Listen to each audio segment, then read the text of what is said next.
today. So today's video we're going to be doing one of the weekend challenges from the beginning of March. It was Scrapbooking with Me's members room, and it was the color challenge, which is this one right here. And I was inspired to paint this particular color challenge.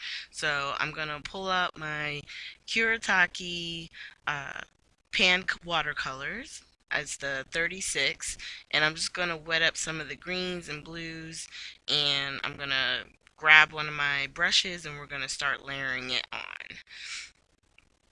And I wanted to create basically like a gradient. I don't think I'm using the right word, but a blend of color going from the green, like a dark green, to a lighter green, and then into the blues. And what I like to do when I'm doing stuff like this is I wet up my paper and then I heat it with the heat tool to get it to dry, and then keep adding more watercolor and more water as we go. So now I'm adding on the blue. And I think that's one of the good parts about using something like a watercolor for your backgrounds, because watercolors are really easy to blend. And when you reactivate them, some of them, just adding a little bit more water, clear water from your brush, you can reactivate it and continue blending until you get the exact movement of color that you're looking for. So I'm trying to clean off my brush, and I'm grabbing another shade of the blue and blending it in with my darker shade.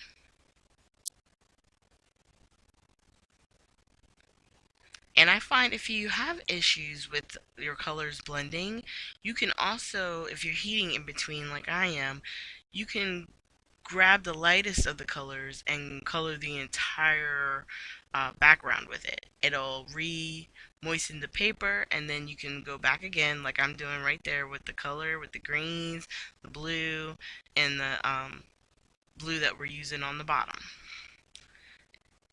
And it gives it a nice blended edge.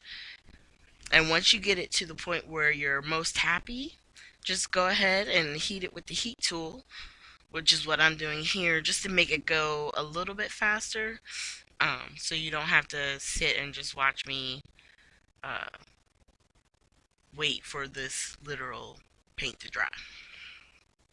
So once we did that, I start pulling off my painter's tape here, and I tore my paper a little bit, so you definitely want to be careful when you're peeling, whether you're using washi tape or the purple tape or even the blue painter's tape.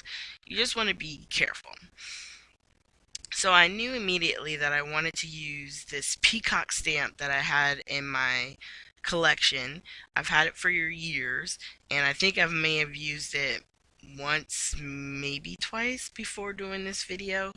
But when I saw the colors and that it was basically off of the peacock feathers, I knew exactly what I wanted to do.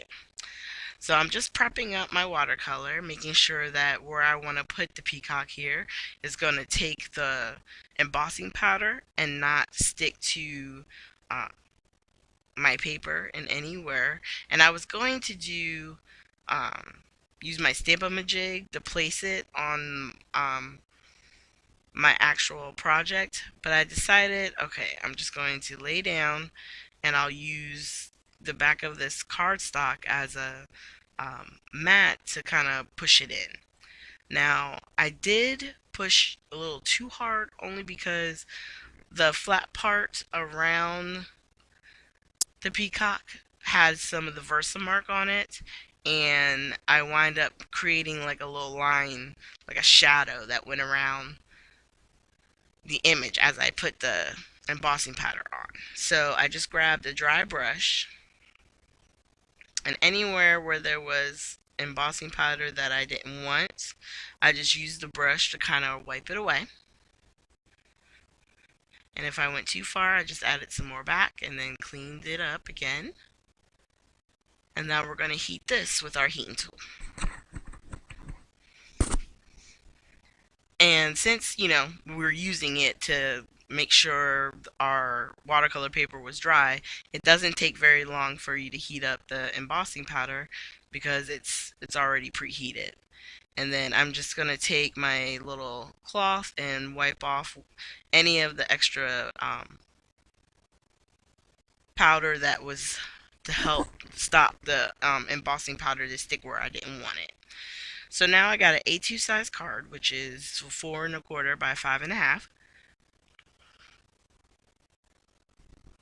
And we're going to mat our focal image here, just using some tape runner and the art glitter glue.